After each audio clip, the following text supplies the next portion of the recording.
I still remember the exact moment my father's face went white.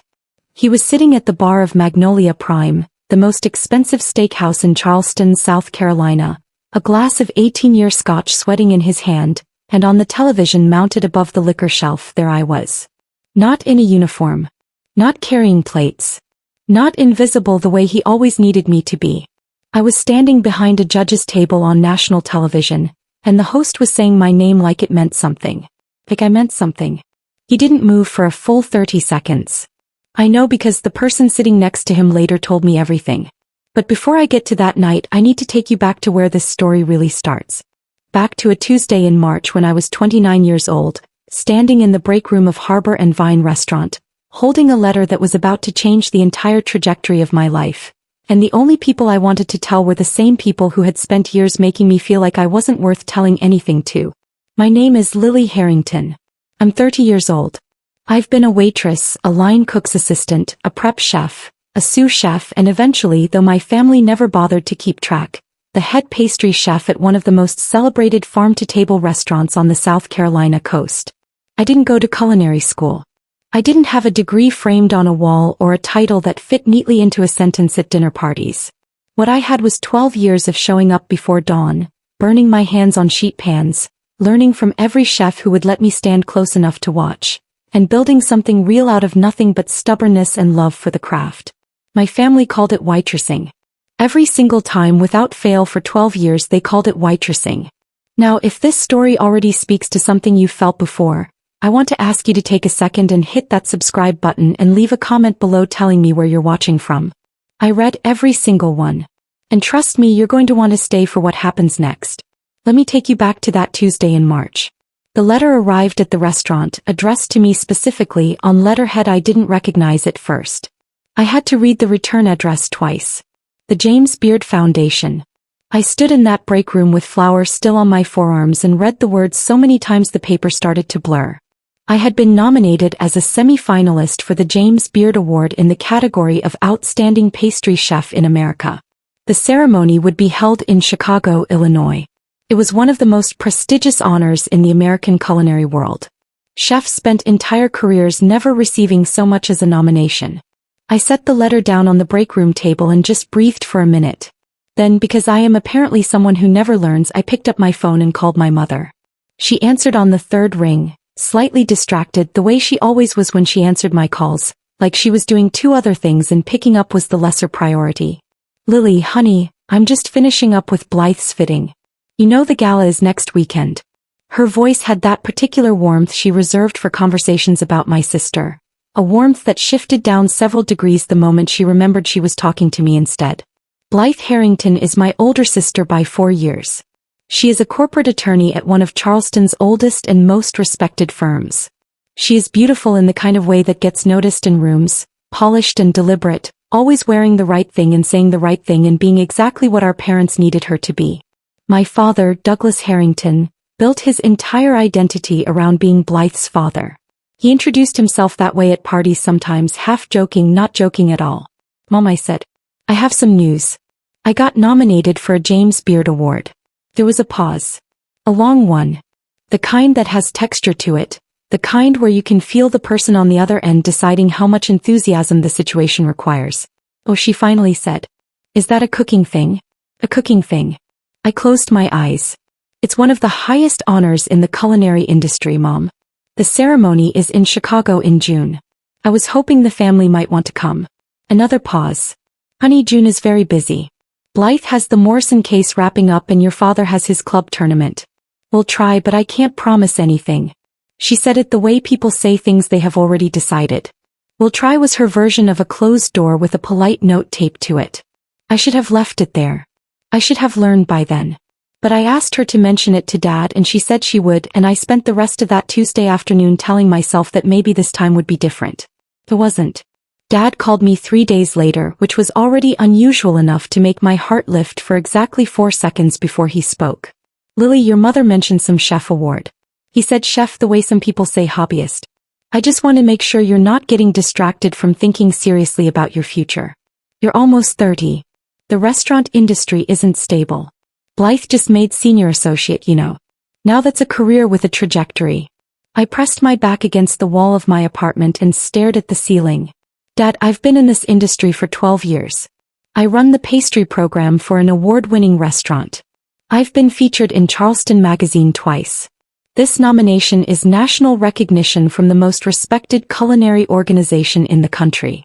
He was quiet for a moment. Right. The waitressing thing. He actually said that. The waitressing thing. Like everything I had built, every 4 a.m. start and every holiday I'd missed and every skill I'd bled into learning, was reducible to carrying plates and refilling water glasses. You're smart, Lily. You could have done something real with that brain. It's not too late to go back to school. Think about something with more security. I didn't cry. I had stopped crying about my father a long time ago. Around the same time I realized that his approval was a door that had been locked from the inside and I didn't have the key. I thanked him for calling. I hung up. I sat on my kitchen floor for a while, back against the cabinet, letter from the James Beard Foundation on the counter above me, and I thought about all the times I had tried to make him see me. There was my first real chef position at 23, running the dessert station at a waterfront bistro. I had called home so excited I could barely speak, and Dad had asked if they at least offered health insurance. There was the Charleston magazine feature at 26, a half-page spread with a photograph and a quote about my philosophy on seasonal pastry. Mom had cut it out and put it in a drawer. Blythe had texted cute pic with a sunglasses emoji. Dad hadn't mentioned it at all. There was the night Harbor and Vine earned its second consecutive spot on South Carolina's top 10 dining list, and my executive chef had stood up in front of the entire staff and credited my dessert program specifically. And I had gone home and called my parents, and my mother had said, "That's lovely, honey," and then spent 11 minutes telling me about Blythe's new apartment in the French Quarter neighborhood of Charleston, how it had original hardwood floors and a rooftop terrace. I had learned to stop measuring my life against my family's attention. But this letter, this was different. This wasn't a local feature or a staff meeting compliment. This was the James Beard Foundation. This was the kind of thing that even people outside the food world had heard of. The kind of thing that appeared in newspapers and on television and in the mouths of people who mattered. I sent the family group chat a message that night. I attached the official nomination letter, the one on foundation letterhead with the formal language and the Chicago venue details and the date. I wrote it carefully, not too long, not too eager, just the facts. I've been nominated as a semi-finalist for the James Beard Award. The ceremony is June 14th in Chicago. It would mean a great deal to have you there. Love, Lily. I watched the message turn to read by all three of them within the hour. My father responded first. His message was 9 words. I'm sure they give those out to a lot of people. Blythe responded 4 minutes later. Sorry, Lil, I have a client dinner, I absolutely cannot move. You know how it is. She added a heart emoji. She actually added a heart emoji after dismissing the most significant achievement of my professional life. My mother didn't type a response at all. She simply reacted to Blythe's message with a thumbs up and went silent. I put my phone face down on my bed and stared at the wall for a long time. Then I typed back 2 words. No problem. I meant neither of them. What my family didn't know, what none of them could have possibly predicted, was that 8 weeks later my father would be sitting at that bar in Magnolia Prime, and the television above him would show a face he had spent 30 years underestimating. And the silence that fell over him in that moment would be the loudest thing he had ever said to me. 3 weeks after I sent that message to the family group chat, I was elbow deep in a batch of brown butter caramel when my executive chef, Ramon Velez, leaned against the pastry station doorframe and watched me work with that particular look he had, the one that meant he was about to say something I wasn't ready for. Ramon had been in professional kitchens for 27 years. He'd trained in Lyon, staged in Copenhagen, and somehow ended up in Charleston running the tightest kitchen on the coast. He was not a man who handed out compliments the way some chefs did, carelessly, like loose change. When Ramon said something good about your food, you carried it with you for weeks. He said, "You know, Delia Soto is going to be in the dining room on Friday night." I kept stirring. Delia Soto was the host and head judge of Craft and Fire, a culinary competition series on the Food Network that had been running for 6 seasons. She was also, more relevantly, one of the 3 voting judges for the James Beard Award in my category. I had watched her on television from my apartment couch more times than I would ever admit out loud. I didn't say it calmly. Ramon almost smiled, which for him was the equivalent of anyone else laughing. I want you to put together the full dessert menu for that service. Everything. Your call on the selections. He pushed off the doorframe and walked back toward the line. And Lily, don't overthink it. Just cook like you cook when nobody important is watching. I stood at that station for a full minute after he left, caramel threatening to seize up while I forgot to stir. Then I pulled myself together because that is what you do in a kitchen. You do not have the luxury of standing still. Friday night arrived the way important nights always do, faster than you expect and heavier than you prepared for. I had rebuilt the dessert menu from scratch.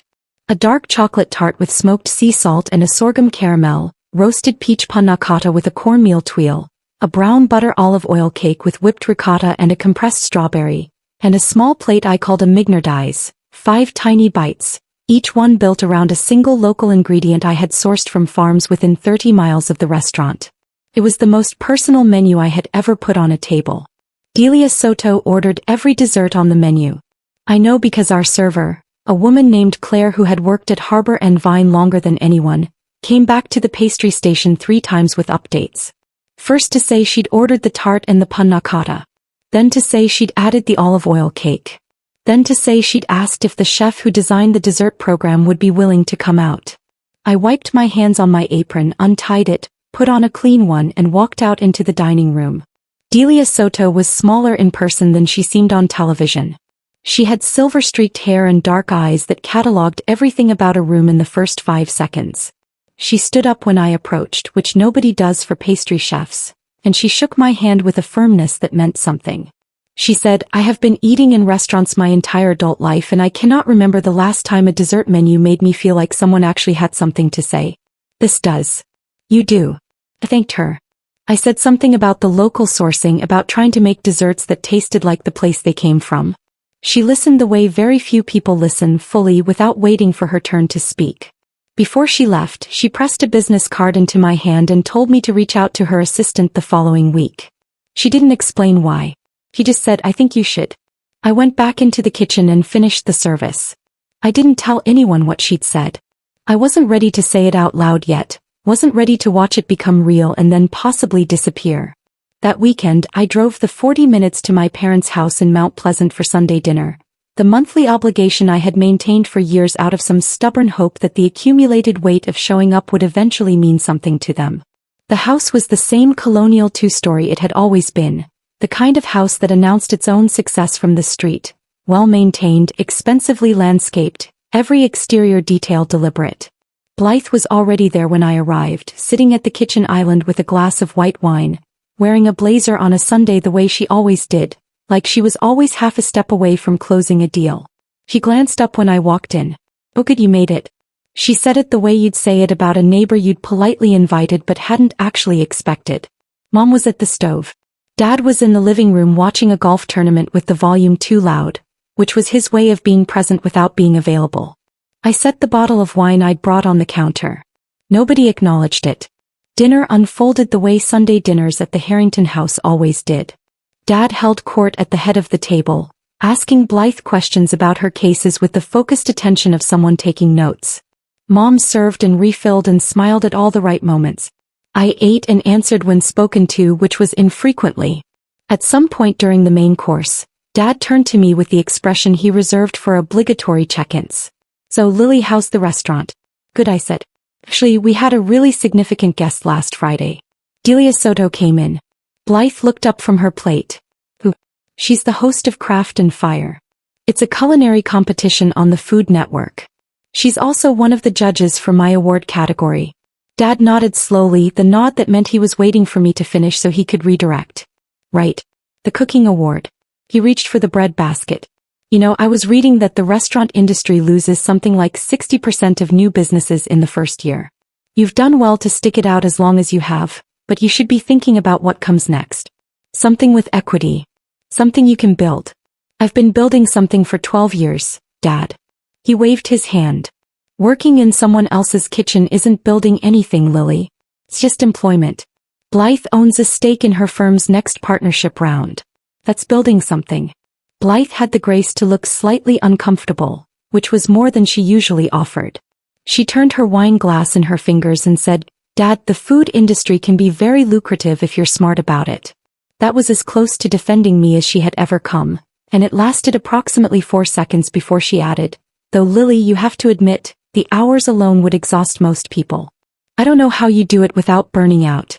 It was the kind of almost compliment that was really a question about when I was going to quit.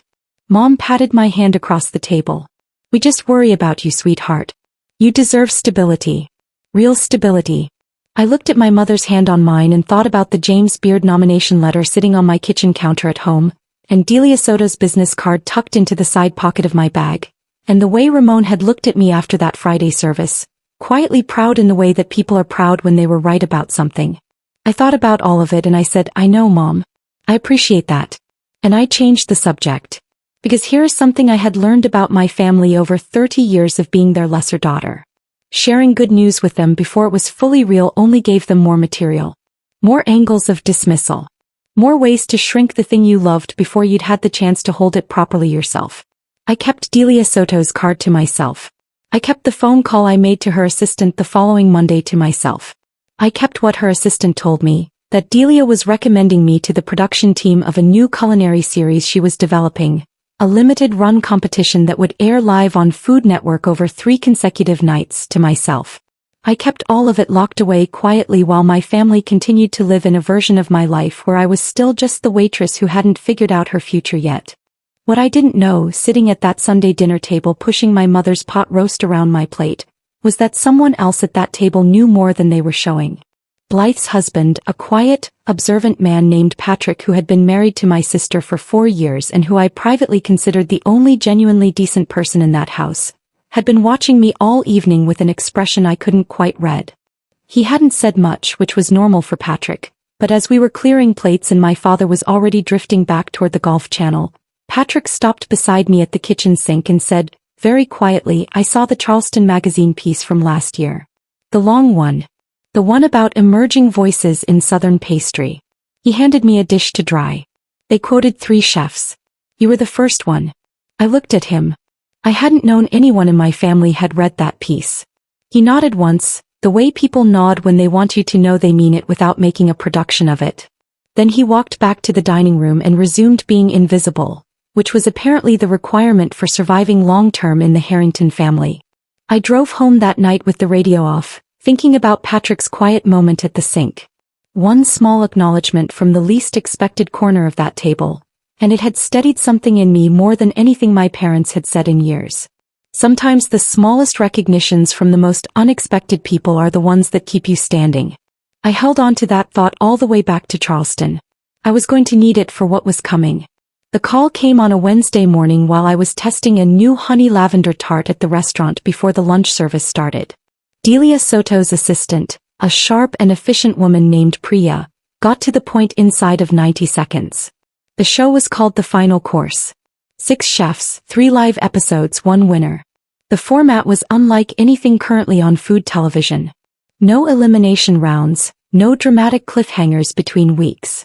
Every episode aired live, every dish was judged in real time, and the winner was announced on the 3rd and final night in front of a studio audience in Chicago. Food Network was treating it as a flagship event. Priya said they expected somewhere between 4 and 6 million viewers across the 3 nights. I was standing completely still in the middle of the Harbor and Vine kitchen holding a spatula and trying to breathe normally. I asked her to repeat the viewer number. She did. Then she said, "Delia specifically requested you. She watched your resume, your press, your social media. She ate at your restaurant. You were her first call." I said yes before Priya finished the sentence. After I hung up, I sat down on an overturned milk crate in the walk-in cooler for 4 minutes because it was the only place in the building where nobody would see me fall apart a little. The cold helped. I pressed my back against a shelf of labeled containers, closed my eyes, and let the reality of it settle over me properly. Live television. Millions of viewers. Delia Soto. Who? This was not the James Beard ceremony, as significant as that was. This was something with a different kind of reach. The kind that crossed into living rooms and dinner conversations and casual awareness, the kind that made people recognize your face at the grocery store. This was the kind of thing my father would see even if he wasn't looking for it. I didn't tell my family. I had made that decision the moment I hung up the phone, cleanly and without much internal debate. I had watched enough of my own history to know exactly what would happen. Dad would find a way to reframe it as a risk. Mom would worry out loud about the pressure and whether I was eating properly. Blythe would ask if it paid well and then lose interest when the answer was complicated. Patrick would probably be quietly pleased, but he wouldn't say so in front of the others. None of it would give me anything I needed. All of it would cost me something I couldn't afford to spend right now. So I kept it inside the walls of Harbor and Vine, where the people who understood my world could hold it properly. Ramon already knew because Delia had called him as a professional reference before reaching out to me, which I only found out when he stopped by the pastry station 2 days after my call with Priya and set a single printed page on my workbench. It was the production schedule for the final course. He'd circled my name in the cast list with a black pen. Underneath it he'd written 2 words in his cramped handwriting. About time. The weeks leading up to the taping were the most intensive of my professional life. The show required each chef to develop 4 original dishes in advance, 2 of which would be revealed only in the moment of taping, meaning I had to have a repertoire deep enough to respond in real time to whatever constraints the live format introduced. I spent every hour outside of my regular service shifts testing, adjusting, tasting, discarding, rebuilding. I filled 3 notebooks with variations on a single sauce. I burned a batch of pralines so badly the smoke alarm went off at 11 at night and my downstairs neighbor knocked on my door to ask if everything was okay. Everything was, in fact, better than it had ever been. But it didn't look like that from the outside.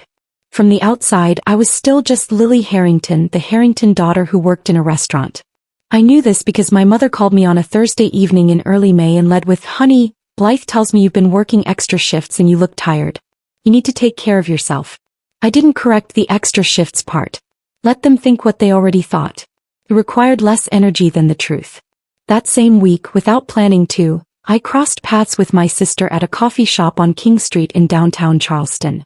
She was with 2 women from her firm, all 3 of them in weekend-polished versions of their work clothes, the kind of effortless presentation that requires a great deal of effort. Blythe spotted me first and waved me over with the warmth she deployed in public, the kind that looked genuine from a distance. "Lily, come meet my colleagues." She turned to the 2 women. "This is my little sister. She works at Harbor and Vine." One of the women, polished and pleasant-faced, said, "Oh, I love that place. Are you front of house?" I said, "Pastry kitchen. Head pastry chef." Blythe jumped back in before the woman could respond. "Lily's been there forever. She's practically part of the furniture." She laughed and her colleagues laughed, and the moment passed the way those moments always did in Blythe's company, efficiently redirected before anything real could take up too much space. Before I left, the pleasant-faced woman caught my eye and said, "The pastry work there is extraordinary, genuinely. I hope they know what they have." I thanked her and walked out into the May heat feeling the particular sting of being seen more clearly by a stranger than by my own blood. I flew to Chicago on a Sunday, 11 days before the first live episode. The production team put us up at the Lowe's Hotel on North Michigan Avenue, and I stood at my window that first night looking out at the city and the lake beyond it and thought about how far this was from the break room at Harbor and Vine where I had first read the James Beard letter. 2 months. Everything had shifted in 2 months and nobody in my family knew a single thing about it. The other 5 chefs on the show were extraordinary. There was Marco Finley from Portland, Oregon, a fermentation specialist who had built a cult following around his restaurant's zero-waste kitchen philosophy. There was Abina Osei from Atlanta, a Ghanaian-American chef whose work in West African Southern fusion had been written up in the New York Times twice in 1 year. There was Dev Krishnamurti from Houston, a classically French-trained chef who had abandoned fine dining to open a street food stall that became the most reviewed restaurant in Texas. There was Sylvie Marchand from New Orleans, a bread baker who had turned a single sourdough recipe into a bakery empire that employed 40 people from her neighborhood. And there was Cameron Holt from Seattle, a pastry chef like me, older, more decorated, with 2 James Beard wins already on his shelf. I was the least famous person in that room by a significant margin. I was also, I realized during our first group dinner at the production company's expense, possibly the most prepared. Not because I was more talented, I wasn't sure about that and I wasn't going to assume, but because I had spent 12 years building in conditions that didn't have safety nets. I had learned to cook without the validation of critical acclaim or culinary school credentials or a famous mentor's name attached to mine. I had learned because I had to, because the kitchen was the only place I had ever felt entirely myself, and because the food I made was the only language I had ever spoken without second-guessing every word. Delia Soto held a private dinner with all 6 of us 2 nights before the first episode. She sat at the head of the table in a private room at a restaurant I recognized from a list of the 50 best in America, and she talked about what she wanted the show to be. Not a competition in the traditional sense, she said. A conversation. A demonstration of what food at its best actually is. Alive, personal, rooted in memory and place and intention. She wanted viewers to understand that the person behind a dish matters as much as the technique. She went around the table and asked each of us why we cooked. Not how we started, not what our training was. Why? Marco talked about sustainability and legacy. Abina talked about identity and reclamation. Dev talked about accessibility and joy. Sylvie talked about community and the act of feeding people as a form of love. Cameron talked about precision and the pursuit of perfection. When she got to me, I was quiet for a moment. Then I said, I cook because it's the only place I've ever been completely sure of myself. I grew up in a house where I was never quite enough, never quite the right version of the daughter my parents needed. But in a kitchen, I always knew exactly who I was. Every dish I've ever made has been an argument for my own existence. A proof of concept. I paused. I'm still making that argument. I'm just making it in front of more people now. The table was quiet for a moment after I finished. Delia looked at me with an expression I didn't fully understand until later. She said, "That's the most honest thing anyone has said at this table tonight." Then she moved on and dinner continued, and I filed that moment away next to Patrick's words at the kitchen sink, next to Ramon's circled name on the production schedule, building a collection of small true things to stand on when the ground felt unsteady. 4 days later, on a Thursday evening in Chicago, the studio lights came up and the cameras went live, and somewhere in Charleston, South Carolina, 4.5 million people began to watch. Including, though I wouldn't learn this until the following morning, my father. The studio for the final course was built inside a converted warehouse on Chicago's near West Side, the kind of industrial space that production designers had transformed into something that felt both intimate and enormous at the same time. 6 individual kitchen stations arranged in a horseshoe around a central judging table, camera rigs overhead. A live studio audience of 300 people seated in tiered rows behind a glass partition. The whole thing felt more like a theater than a television set, which I understood was exactly the point. I had competed in exactly nothing my entire career.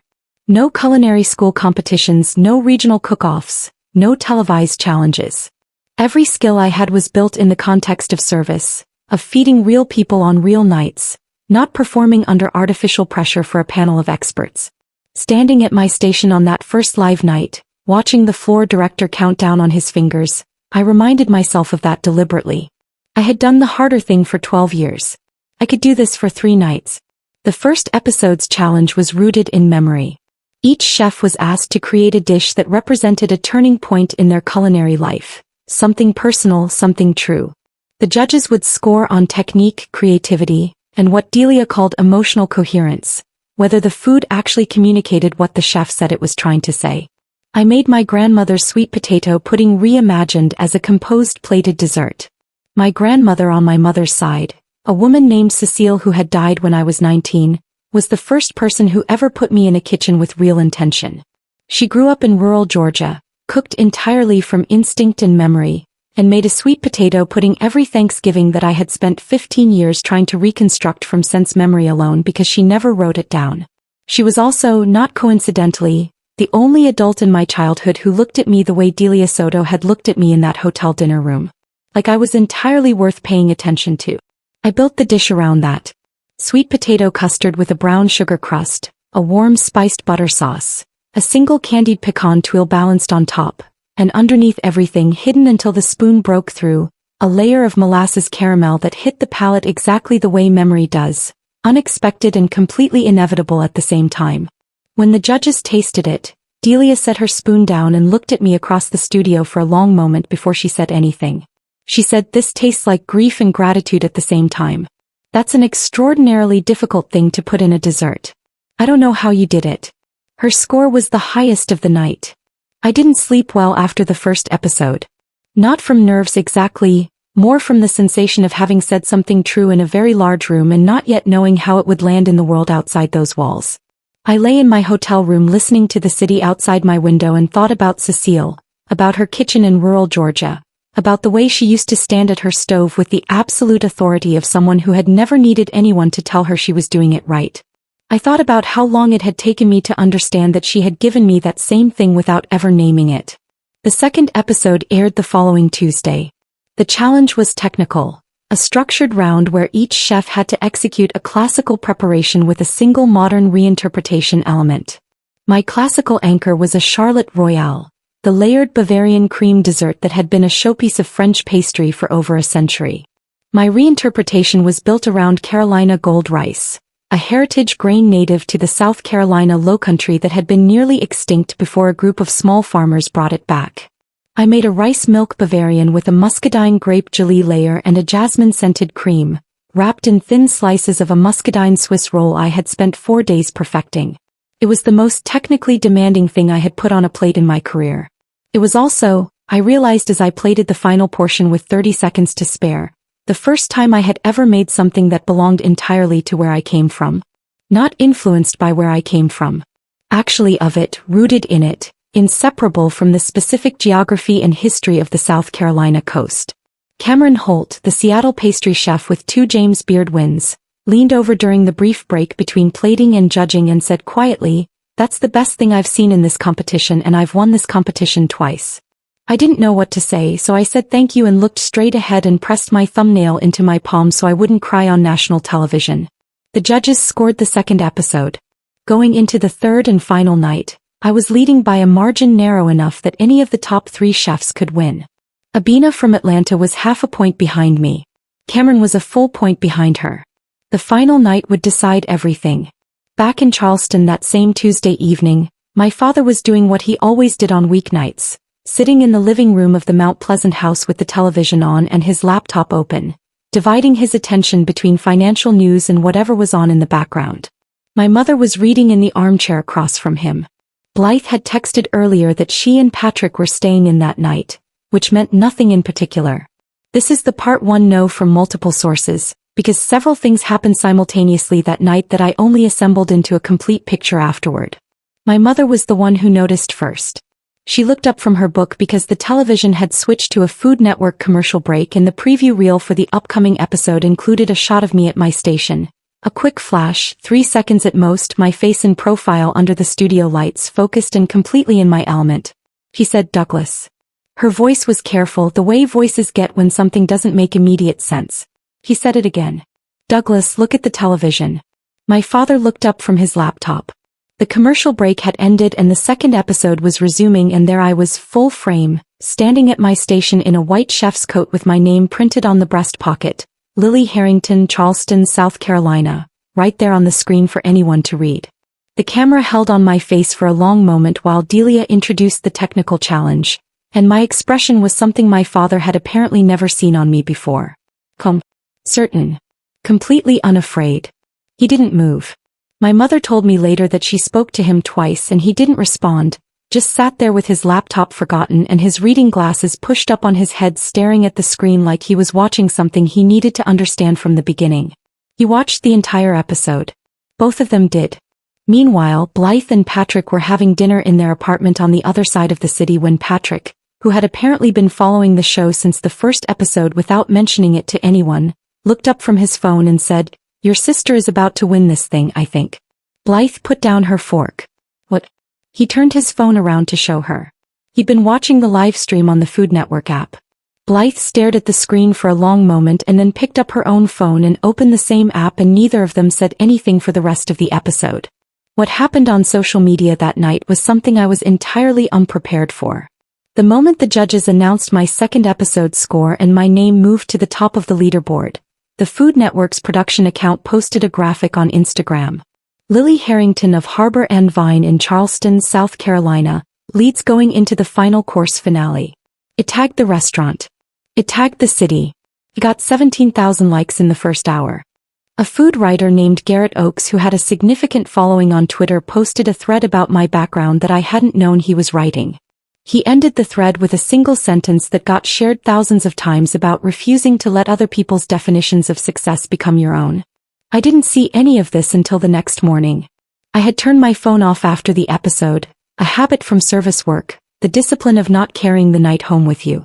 I slept better than I had in weeks and woke up to 114 notifications, 3 missed calls from Ramon, and a single text from Patrick that had been sent at 11:47 the previous night, long after Blythe would have been asleep. It read, "For what it's worth, I've known since that Charleston magazine piece. I just wanted you to know someone in that house was paying attention. The finale is yours, Lily. Go win it." I read it twice, set my phone on the nightstand and looked at the Chicago skyline through my hotel window for a long time. One more night. One more service.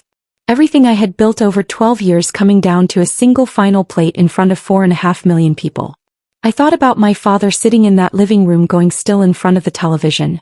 I thought about Blythe staring at Patrick's phone screen with her fork halfway to her plate.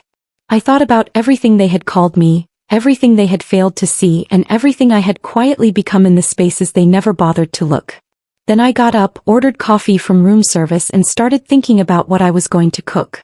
The final night of the final course opened with a challenge I hadn't anticipated, not because it was technically beyond me, but because it asked for something I had spent my entire life being careful about giving away in rooms full of people who hadn't earned it. Delia announced it standing center stage under the full studio lights, the live audience behind the glass already buzzing with the energy of a finale crowd. She said, "Tonight each chef will create a single dish. No category constraints, no classical anchor, no assigned theme. One plate. The dish that best represents who you are, where you come from, and why you cook. This is not a technique test. This is an identity test. Make something that could only come from you." The 6 of us stood at our stations in silence for a moment after she finished. I watched Marco Finley to my left close his eyes briefly, composing himself. I watched Abina Osei exhale slowly through her nose. Then the clock started and everyone moved. I already knew what I was making. I had known since the night I lay awake in my hotel room thinking about my grandmother Cecile and my father's living room and Patrick's text, and 12 years of building something real in a city that contained people who refused to look at it. I wasn't going to make a dish that argued for my legitimacy. I had spent 30 years making that argument to the wrong audience. Tonight I was going to make something that simply was what it was, completely and without apology. I made a low-country honey cake. Built entirely from South Carolina ingredients, local wildflower honey from a farm 20 miles outside Charleston, stone-ground cornmeal from a mill that had been operating in the same family since 1887, fig preserves I had made myself from figs I'd picked from a tree in my own backyard, and a warm bourbon caramel sauce using a small batch distillery product from the South Carolina upstate. On the side, a single cannel of buttermilk ice cream made from whole milk sourced from a dairy farm in the Lowcountry, sitting in a shallow pool of sorghum reduction. It tasted like the state I had grown up in, like the grandmother who first handed me a wooden spoon, like every early morning and burned batch and late service and stubbornly held belief that what I did with my hands in a kitchen mattered. It tasted, if I am being fully truthful, like the version of myself that had never needed anyone's permission to exist. When Delia tasted it, she was quiet for longer than she had been quiet for anything in the entire competition. She said, "This is a love letter to a place. I can taste exactly where this came from and exactly who made it, and I cannot separate the two. That is the hardest thing to achieve in food, and you've done it with what looks like complete simplicity. That is not simple. That is the result of someone who knows exactly who they are." The scores were compiled. The final tabulation took 4 minutes that felt considerably longer. I stood at my station with my hands flat on the counter, watching Delia receive the results from the show's producer, watching her read them, watching her face do the careful neutral thing that hosts do when they are holding information the cameras are waiting to capture. She walked to center stage. She said, "The winner of the final course season 1 is Lily Harrington." The studio audience rose. 300 people on their feet, and the sound was physical, something I felt in my chest before I processed it in my mind. Abina crossed the floor and hugged me before I had fully moved, and Cameron Holt shook my hand with both of his and said, "Deserved," cleanly, like a verdict. Someone from the production team guided me toward center stage, and Delia handed me an engraved plaque while I tried to hold my expression together. I said in the brief winner's statement that I wanted to dedicate this to every person who had ever worked in a kitchen without recognition, without credentials, without anyone in their personal life understanding why they kept showing up. I said that food made with genuine intention always tells the truth about the person who made it, and that the only audience that ultimately matters is the one sitting across from you at the table. I did not mention my family. I did not need to. Back in Charleston, South Carolina, the finale had drawn the largest live audience the show had seen across its 3 nights. My father watched it from the same armchair he had watched the second episode from 2 days before. My mother sat on the sofa beside him this time instead of the armchair across the room, a small geographic shift that she probably didn't notice she had made. Blythe and Patrick had driven to the Mount Pleasant house to watch the finale together. The 4 of them gathered in front of the screen together. Patrick told me afterward that when Delia said my name, my father put his glass down on the side table very slowly and didn't pick it up again for the rest of the night. He didn't say anything immediately. My mother pressed both hands over her mouth. Blythe sat completely still. The 4 of them watched the winner's statement in silence, and when I said the line about the only audience that ultimately matters being the one sitting across from you at the table, my father looked down at his hands in his lap and stayed that way for a long time. The phone calls started before the credits finished rolling. People my parents had known for years, neighbors, colleagues from my father's firm, members of their social world in Charleston, all of them saying the same essential thing in different configurations. Did you know? Were you watching? You must be so proud. My mother answered the first several. My father let his go to voicemail and sat in that armchair not saying much at all. What none of them told the callers, what I only found out through Patrick weeks later, was that when the calls started coming in, Blythe quietly got up from the sofa and went to the kitchen and stood at the counter for a while by herself. Patrick followed her after a few minutes. He said she was looking at her phone, at the Food Network's Instagram post tagging Harbor and Vine, at the thousands of comments underneath it, at the Food Writers thread that had been circulating since the second episode. She showed him one comment in particular from a woman who had written, "This woman has been doing extraordinary work in Charleston for years and the food world is just now catching up. Some people's value doesn't wait for others to notice it. This keeps accumulating." Blythe didn't say anything about it. She put her phone face down on the counter and went back to the living room. But Patrick said she looked like someone doing quiet arithmetic, adding up a column of numbers she hadn't run before and not entirely pleased with the sum. I flew back to Charleston 2 days after the finale. Ramon had closed the restaurant to host a staff gathering the evening I returned, and when I walked through the back door of Harbor and Vine, every person who worked in that building was there, from the prep cooks to the front-of-house team to the dishwasher who had been there longer than anyone and whose name I had been writing in thank you cards for 8 years.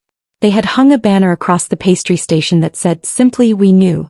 Ramon stood at the back of the room with his arms crossed and the expression that was his version of enormous pride, which looked to everyone else like mild approval, and which I had learned to read correctly years ago.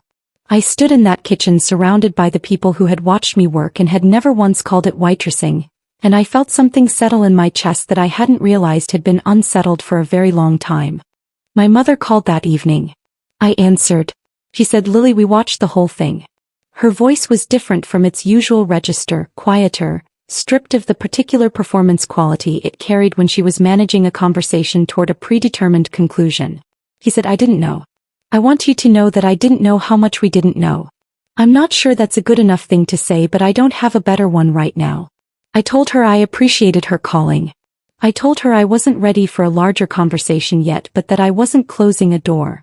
I told her the truth, which was that I had spent 30 years wanting her to see me and was still deciding what to do with the fact that it had taken 4.5 million strangers on television to make it happen. We said goodnight and hung up. My father's call came 3 days later. It was short. He said my name, then he said I was wrong about what matters. He said it without qualification, plainly, in the voice of a man who had been sitting with something for 3 days. I said, "I know, Dad. I'll call you next week." I meant it. Not because what they had done had been undone by a television broadcast. It hadn't, and I was clear-eyed enough to know that whatever conversations were coming would be long and imperfect and probably not fully resolved. But because I had learned something that week in Chicago I had been circling my whole life without quite landing on. Worth is not retroactive. The 12 years before anyone was watching were not made more real by the 4.5 million people who finally watched. They were already real. The food was good before Delia Soto tasted it. The work mattered before any camera arrived. I had always been exactly who I was. The only thing that had changed was the size of the room. And that, when I finally sat with it fully, was enough. More than enough. It was everything. 18 months after the night Delia Soto said my name on live television, I stood in the kitchen of my own restaurant for the very first time and understood something I had been moving toward my entire life without knowing the destination had a shape this specific. The restaurant was called Cecile's, and the name had never felt like a choice so much as an inevitability. It occupied a restored 1920s building on a quiet street in the Cannonboro-Elliottboro neighborhood of Charleston, a part of the city that had always felt more honest than the waterfront blocks where tourists arrived with cameras ready. The dining room held 42 seats. The kitchen was mine in a way no kitchen had ever been mine before. Every piece of equipment chosen deliberately, every shelf organized according to a logic that existed only in my head and made complete sense to everyone who worked there within a week. I named it after my grandmother because she was the first person who ever handed me a wooden spoon with the genuine understanding that I knew what to do with it. Because she never once suggested I put it down and go find something more practical to do with my hands. Because she stood in her own kitchen with the complete authority of someone who had never once needed outside permission to know her own worth. And because every dish on the menu was, in some way I could always taste even when I could not always articulate it, a direct and loving conversation with her memory. The James Beard Award came 4 months after the final course wrapped. Outstanding Pastry Chef exactly as nominated. The ceremony was in Chicago, the same city where I had won the Food Network competition, and I flew there alone, checked into a hotel nicer than the one the production company had paid for, and sat in the audience wearing a dress I had bought specifically for the occasion, not borrowed, not practical, just exactly right. When they called my name, I walked to that stage with the steadiness of someone who had been walking toward something for a very long time and had finally arrived. My acceptance speech mentioned Cecile, Ramon, the South Carolina Lowcountry, the 12 years before anyone was watching, and the dishwasher at Harbor and Vine who had taught me the name of every herb in the walk-in refrigerator during my very first week on the job. Ramon told me afterward the standing ovation was entirely appropriate and that he had never doubted it would happen. The restaurant came together over the following 8 months. The prize money covered the initial lease. A small business loan covered the build-out. Delia Soto, who had become a genuine advocate, and an occasional late-night phone call when the paperwork felt impossible, connected me with 2 investors who believed in the concept without asking me to change it. The concept was simple, and it was the only concept I had ever believed in. Local ingredients sourced within 100 miles. A seasonal menu that changed as the Lowcountry changed around it. Desserts that told you exactly where they came from and who grew the things that went into them. Every supplier listed on a hand-lettered chalkboard by the front door. Every dish on the menu described not with flowery language but with the actual name of the farm or mill or dairy it originated from. The food world had a specific word for this philosophy. I just called it being honest about what you are and where you belong. Cecile's opened on a Thursday evening in early spring, 14 months after the finale aired. We were fully booked for the first 6 weeks before we served a single plate. Food writers came from Atlanta, New York, and as far as London. The Charleston Post and Courier ran a front-page feature. Bon Appetit included us among the most anticipated Southern restaurant openings before we had been open 30 days. The review that meant the most came from a woman who drove 4 hours from rural Georgia because she had watched the final course with her granddaughter and told her afterward, "That woman cooks like she genuinely means every single thing she puts on the plate." I kept that letter in the top drawer of my desk in the small office at the back of the restaurant, alongside Ramon's 2-word note from the production schedule, a photograph of Cecile standing at her kitchen stove taken sometime in the early 1980s with an expression of complete concentration on her face, and Patrick's text message printed on plain paper and laminated after it got water damaged once during a plumbing situation in my old apartment, and I realized I was not willing to lose it under any circumstances. My family came to the opening night. All 4 of them, my mother and father and Blythe and Patrick, seated at the corner table I had reserved without telling them I had reserved it specifically for them, close enough to the kitchen pass that I could see their faces when the food arrived. My father wore a jacket and tie, which he reserved for occasions he considered genuinely significant. My mother brought hydrangeas from the Mount Pleasant Farmers Market and handed them to me at the door with both hands, the way you hand someone something you actually mean. Blythe was quieter than I had ever seen her in any social setting, dressed simply, without the polished armor she usually wore in rooms where she wanted to be noticed. Patrick shook my hand and then pulled me into a hug and said, "Cecile's perfect name. I always knew it would be something exactly like this." The meal lasted 3 hours. I came out of the kitchen twice, once after the first course and once at the end of the evening when the dining room had mostly emptied. My father spoke first.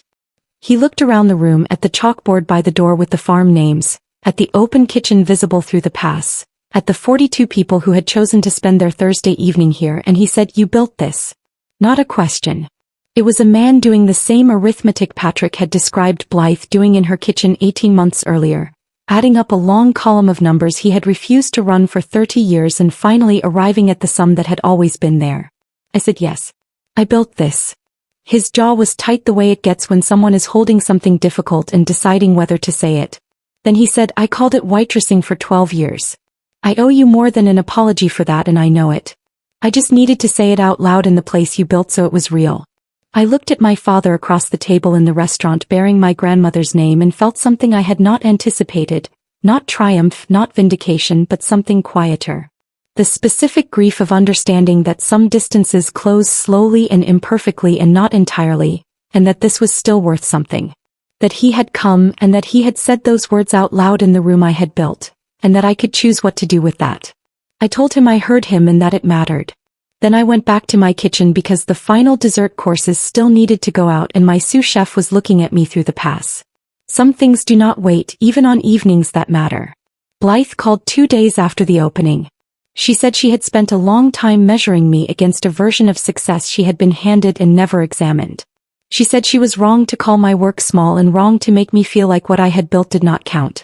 She said it roughly, like someone reading from a draft they knew was imperfect but had decided to send anyway.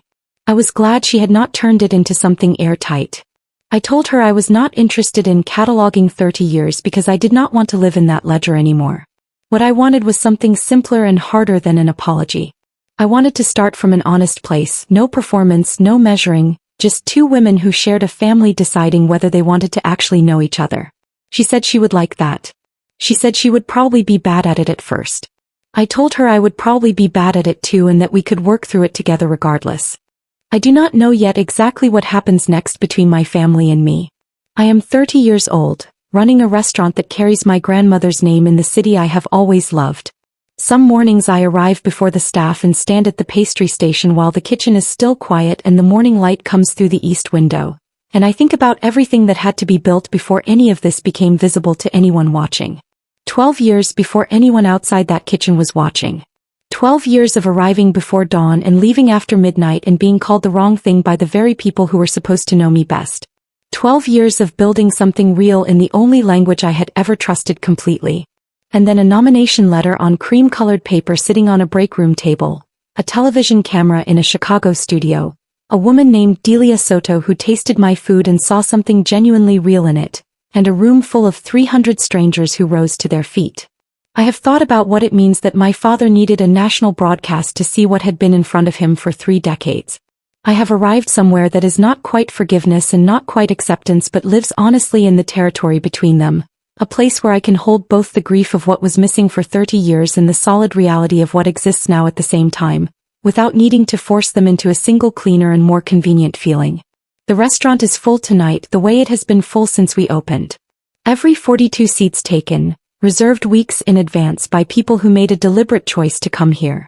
In the kitchen behind me my team moves through the service with the kind of quiet precision and genuine warmth I have worked hard to build into this place from the very beginning. Because how a kitchen feels on the inside is exactly what ends up on the plate in front of the guest. My grandmother knew all of that without ever reading it anywhere. She knew it the way people know things that are simply and completely true, in the body, in the hands, in the way food arrives at a table and makes someone feel, just for the length of one meal, that they are exactly where they are supposed to be. I am exactly where I belong. I have always been exactly who I truly am. The rest of the world just took a little longer to catch up. If this story made you feel something, don't just scroll away. There are so many stories out there that never get told, and here on Confira Stories we bring them to life. So if you enjoy emotional, real-life drama like this, take a second to subscribe and be part of the journey. And if you've ever been in a situation like this, or have a story of your own, share it in the comments. I read them. Thanks for watching, and I'll see you in the next story.